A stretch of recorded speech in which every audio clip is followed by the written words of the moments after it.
All right, this is day 9 of me picking an album from this filter and working out to it and giving it a review. This is a series I do called Muscle Music, so let's see what we get. R.E.M. Automatic for the People? Okay. Zeke is a very big R.E.M. fan, too. Everybody hurts. All right, we're back from the gym. We did our usual Stairmaster and a little bit of ab workout. So here are my thoughts on Automatic for the People by R.E.M. So going into this, I knew who R.E.M. was a little bit. I knew some of their bigger hits, a couple of which appear on this. But a lot of their sound, at least for me, is really hard to pin down. Like, they have elements of rock, obviously, that's their main draw. They also have like folk rock and like garage rock. They also sound like almost like Irish or like Gaelic at some points. So at least in my listening terms, you know, this album was a bit all over the place. It's also one of those bands that sounds like it could be from any era. Like, it could sound like it's from like the early 80s, or that it could also be like from the mid 2010s. But this album came out in 1991, so.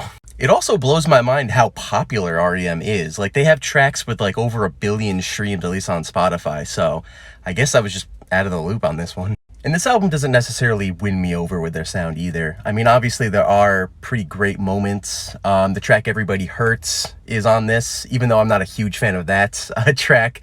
They have that, and they also have Man on the Moon, which is another one of their bigger hits, at least a track that I would have recognized off of this album. But they just have a very strange sound, in my opinion. Their singer has this very weird, not warbly, but like he doesn't really have a strong presence on the track either. And, you know, they just don't have a lot of energy in their sound like I would prefer. Their main vocalist almost sounds like he has an extra E in every word he says. Like, if you believe. It's almost like Hootie and the Blowfish-esque, which makes sense given the time frame. But, I mean, he was decent at note placement and other things. It just was a weird sound. And I think this album slowly got better over time. I think maybe with repeated listens it will get better. But for a workout album, it was not good. It was very slow and did not really have that energy like I was talking about. So I do not recommend doing anything high intensity to this album. But yeah, my favorite tracks probably have to go with Man on the Moon, Night Swimming, as well as Ignoreland. I think the second half of the album was much better than the first half, and I think with repeated listens it will get slightly better, but I am very much middle of the road on this. I'm feeling a low 5 out of 10. A low to mid 5, I think, is right where I'm sitting. Like and follow for more unless this app gets banned. Bye!